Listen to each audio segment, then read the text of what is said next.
on peut être stressé parce que tu signes un avion puis tu dis que bon, cet avion-là, j'ai certifié que cet avion peut aller de point A à B sans problème, il ne va pas cracher. Et, si tu as fait une erreur, ça va te tuer des centaines de vies. Et donc le piano, c'est quelque chose qui m'aide beaucoup avec le stress.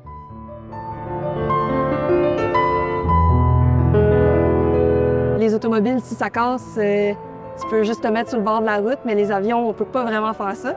Fait que c'est tout dans la prévention, en fait, tout le temps. T'en fais beaucoup, t'en prends beaucoup, mais t'en donnes beaucoup aussi. Fait que je pense que c'est un des milieux le plus excitants que quelqu'un peut venir travailler. Dans le fond, le pilote, il peut pas opérer l'avion si nous, on la maintient pas en état de vol non plus, là. Et je trouve que c'est quand même très important.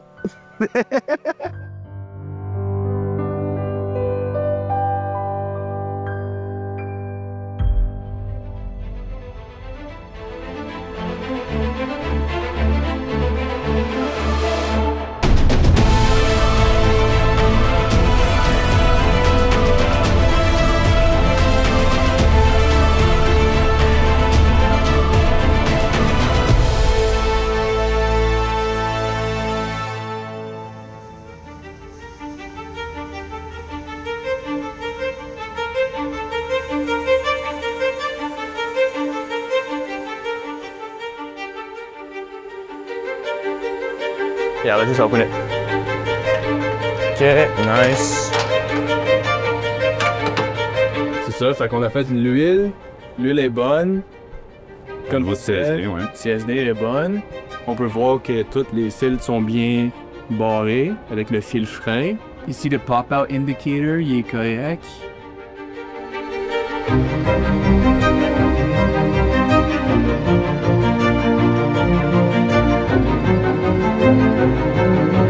L'objectif principal de mon métier, c'est de rendre et d'assurer que nos avions sont dans un état sain pour le vol et de rectifier tes erreurs qui arrivent durant les vols et de faire la maintenance qui est planifiée. Il y a différents types de maintenance. La maintenance de ligne, fait que nous autres, comme objectif, on a les avions qui partent dans le matin puis qui reviennent, on va dire, dans l'après-midi, dans le soir. Et c'est à nous autres d'être sûr que l'avion peut partir. En plus de ça, toute la maintenance est calculée en heures. Fait qu'après, disons, 200 heures de vol, ça se peut que tu ailles faire une inspection spéciale sur une pompe et sur des freins, que ce soit. Fait que nous autres, on est là pour le faire, pour que l'avion puisse partir le lendemain.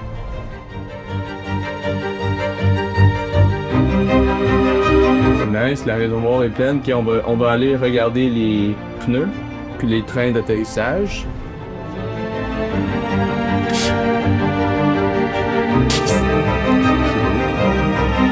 La maintenance qui est plus heavy, c'est la maintenance qui veut dire que l'avion, elle est campée dans le coin, dans un hangar, pendant 6 à 8 à 1 an de temps, puis ils font vraiment des checks beaucoup plus intenses.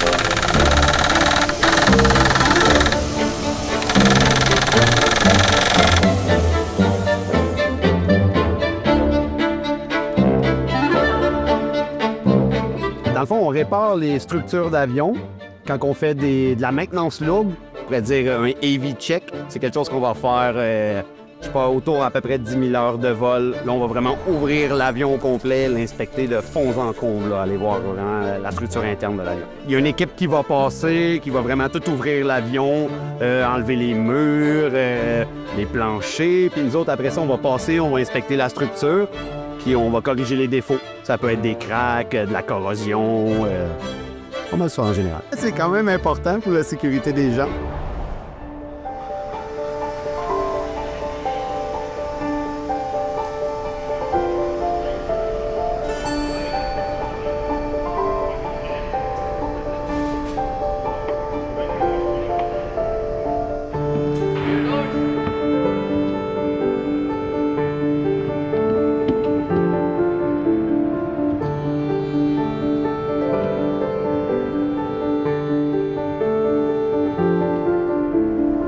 je peux faire de la maintenance de ligne puis de la maintenance lourde. Donc, on va accueillir les pilotes et les avions le soir.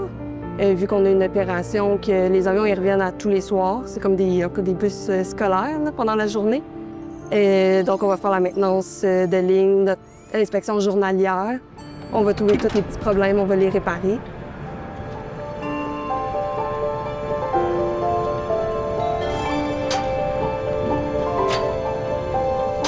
Puis après ça, on peut embarquer aussi sur de la maintenance lourde, fait que ça peut aller avec nos inspections qu'on va ouvrir des panneaux, vraiment aller voir en détail les systèmes. Puis comme aussi on peut changer des moteurs des fois pendant le week-end, ça arrive.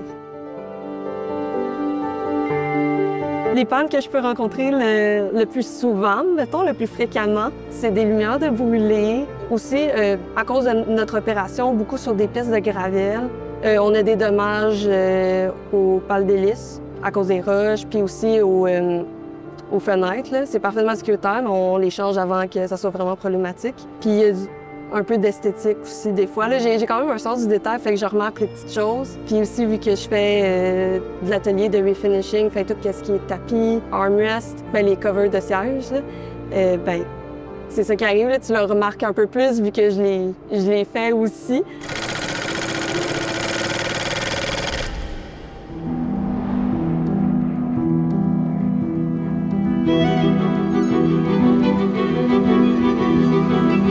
C'est quoi notre problématique ici aujourd'hui, Claude?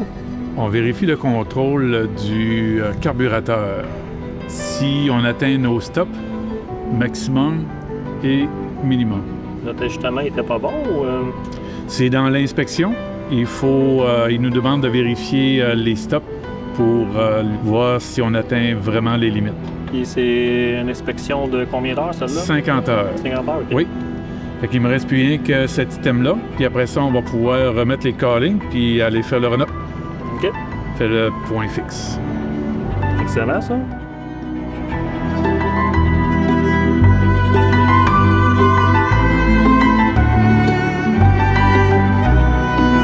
Donc, les étudiants, en fait, ils vont faire différentes tâches sur les avions, dont travailler sur les avions pour faire différents fonctionnels sur système de pressurisation, la mise sur vérin d'avion ou différents fonctionnels avec les systèmes hydrauliques ou par ailleurs faire des fonctionnels ou des diverses tâches sur les hélicoptères qui sont situés à l'arrière de nous.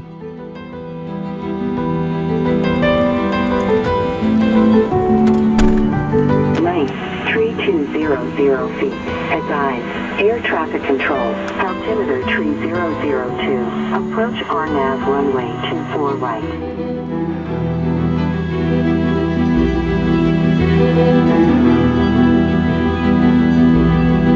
Je suis en deuxième année en maintenance à l'École nationale d'aérotechnique.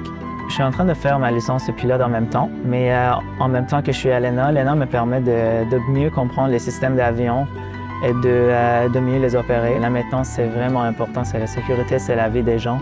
Chaque mécanicien qui signe un avion, il promet que l'avion va aller de point A à B sans se cracher. Et si jamais le pilote ou le mécanicien ont doute sur l'avion, sur la sécurité de l'avion, tout simplement, il ne vole pas.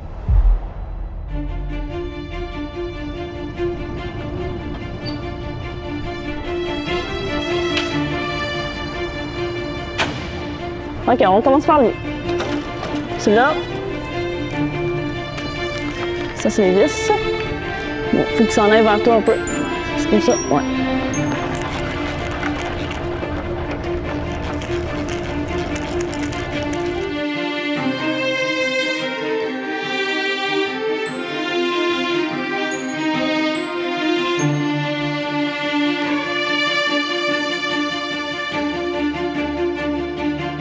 Mon rôle à l'ENA, dans le fond, c'est d'assister les professeurs pour s'assurer que leur classe puisse se donner en bonne et due forme, s'assurer que les avions sont fonctionnels pour que leur laboratoire fonctionne.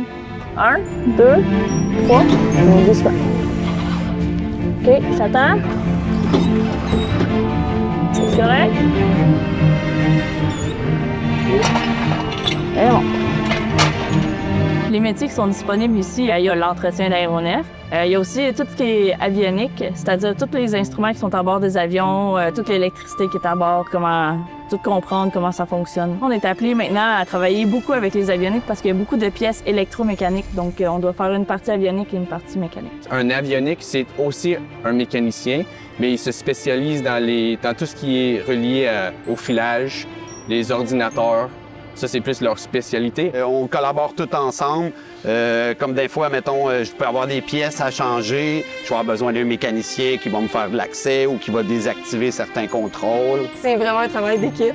Puis, veux pas, on travaille en collaboration beaucoup avec les pilotes, agents de bord. Aussi, on les accueille le soir, ils nous rapportent les problèmes. Puis des fois, on va parler avec la tour si on fait des tests puis qu'on doit un peu se promener aussi.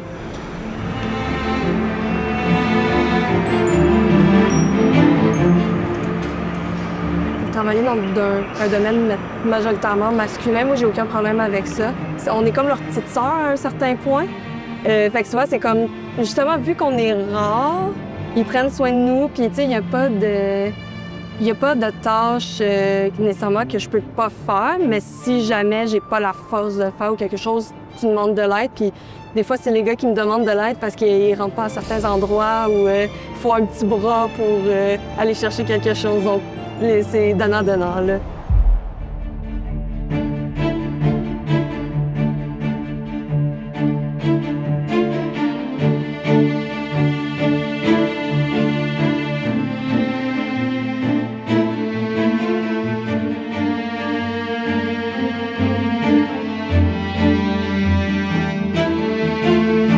L'aérospatiale, pour moi, c'est un rêve. Je suis directeur adjoint dans une école d'aérospatiale. C'est un rêve encore plus grand parce que je m'occupe de la pédagogie de mes élèves. Ici, à l'école des métiers de l'aérospatiale, nous avons des élèves de 16 ans jusqu'à 65 ans. L'élève qui a fini ses études secondaires, il peut s'inscrire directement à l'école. Et les autres personnes que nous avons qui sont plus adultes, habituellement, ça va être un changement de métier.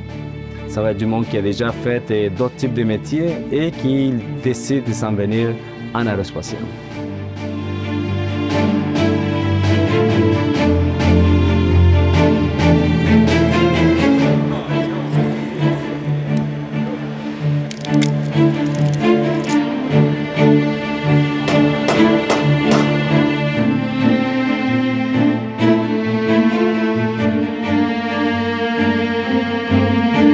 Un peu un rêve d'enfance. J'ai pas pu le faire quand j'étais plus jeune, pour plusieurs raisons. Puis là, maintenant, j'ai la chance de le faire, donc je suis vraiment content. J'avais besoin de voir d'autres choses, j'avais besoin de m'épanouir un peu plus intellectuellement, j'avais besoin de plus de défis.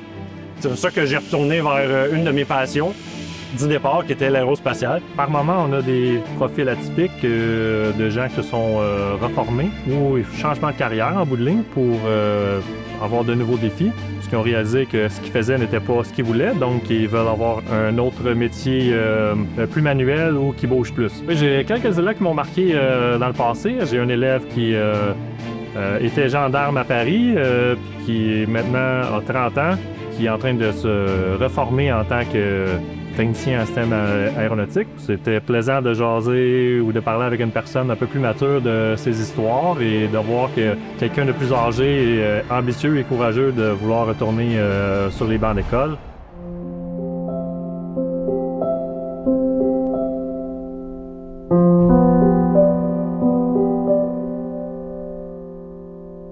Au CAMAC, un de nos mandats, c'est de recenser les besoins de main-d'œuvre. Donc, on fait des recensements dans les 3 secteurs qui déterminent la quantité de main-d'œuvre actuellement. Ça va être quoi les besoins de main-d'œuvre à court, moyen et long terme? Soit pour l'expansion, soit des gens qui vont aller à la retraite pour leur remplacement ou ainsi de suite. Les entreprises s'arrachent nos finissants, donc je vous dirais que oui, l'industrie est très bonne en ce moment et tous les étudiants qui sont ici ont souvent un travail à la fin de la 2e année. Les étudiants ont des emplois avant de terminer leurs études ici. Mais la beauté de ce métier-là, dans le fond, c'est qu'on peut travailler n'importe où.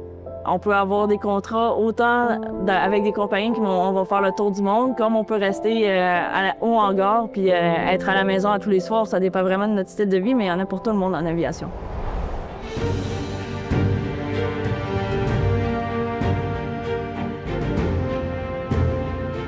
Moi, mon parcours de formation professionnelle, en fait, j'ai étudié en génie mécanique auparavant. Et en 2002, l'économie n'était pas superbe, fait que j'ai rentré dans les Forces canadiennes. En fait, en travaillant en aéronautique avec les Forces canadiennes, j'ai voyagé un peu partout dans le monde.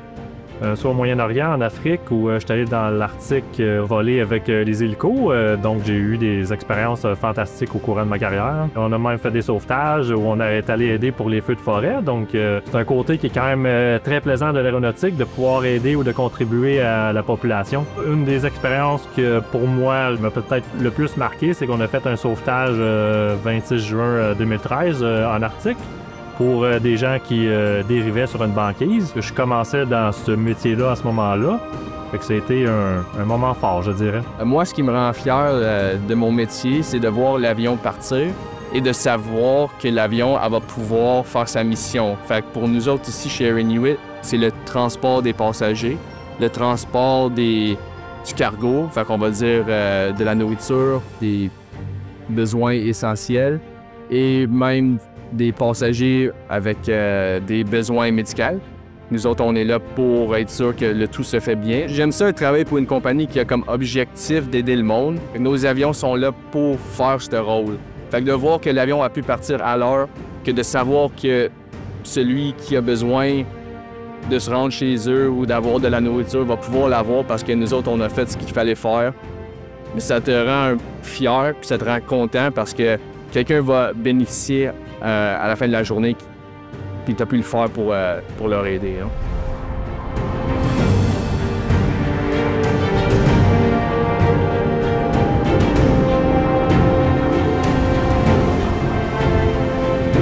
J'ai pu passer 9 jours à YVP Coogee-Rapic, dans le nord du Québec. C'était la première fois que je me rends aussi loin. Dans le nord du Québec, j'ai pu travailler sur des avions un peu plus petits que les nôtres, mais qui ont comme mission le même, on va dire que c'est égal. J'ai pu voir, dans le fond, du monde Inuit qui était très content de nous voir. En fait, il y avait des enfants qui sont venus nous dire « Salut, bonjour », parce qu'on a tout le temps notre uniforme. Fait qu'ils sont contents de nous voir, sont contents avec la mission qu'on fait. J'ai trouvé ça génial. Vraiment, vraiment une très belle expérience.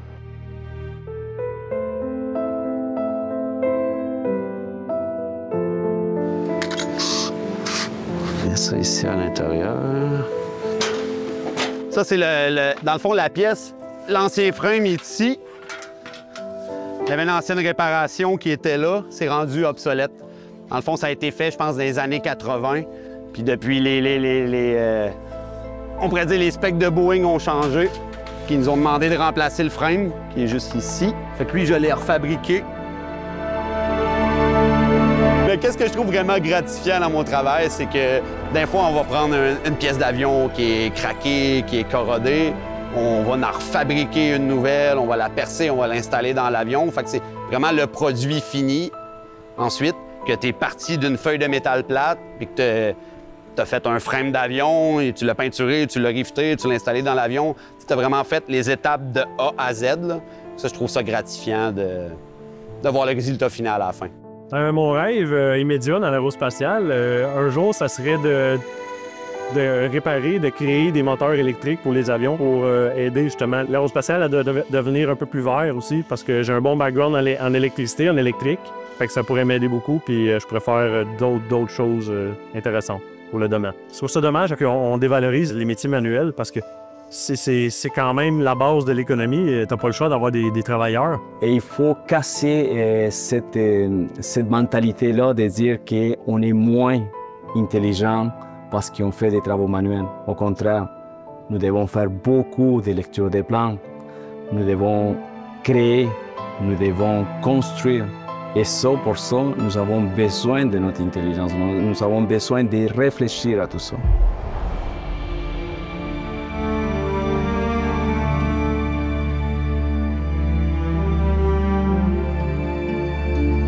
Il y a des génies là, au niveau des salariés dans l'aérospatial, au niveau qui sont hyper débrouillards, au niveau manuellement, au niveau de leurs mains. Il y a même des entreprises que j'ai visitées où tout se fait manuellement, OK, à la main. Il n'y a pas d'équipement, il n'y a pas de robotique pour le faire.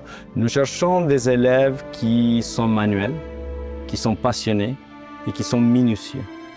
Nous devons savoir tout ce qui est l'aérospatial Et qu'est-ce qu'on dit directement à tous nos élèves quand ils commencent ici? Dans le ciel, il n'y a pas de garage. Alors toute la job doit être bien faite.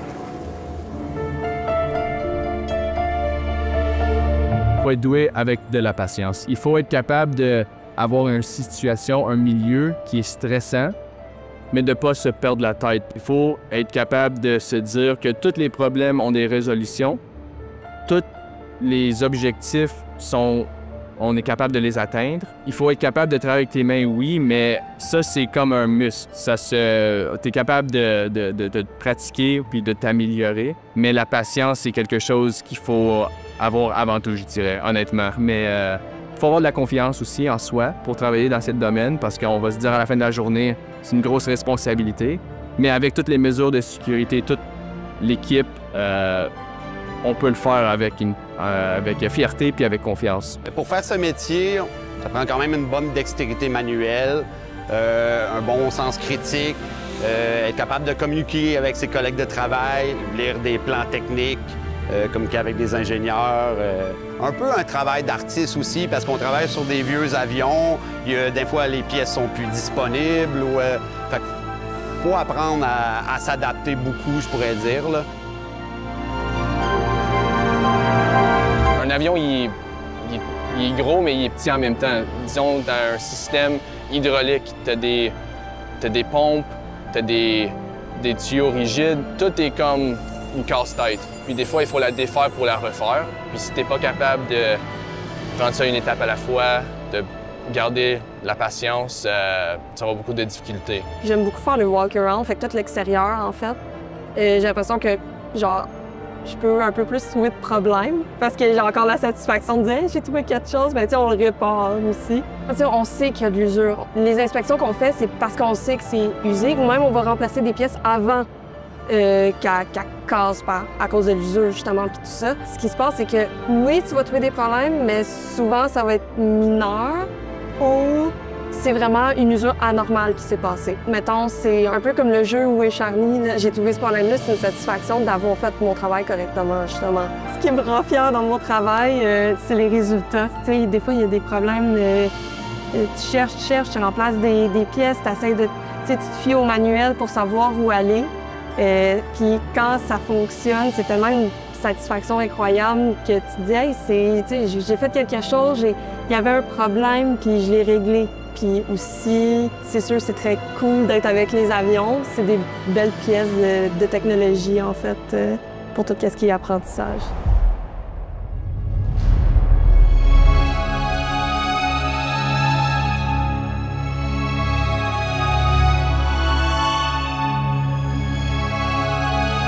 Moi, je dirais que le secteur aérospatial, on peut comparer ça à un arbre qui pousse dans la nature.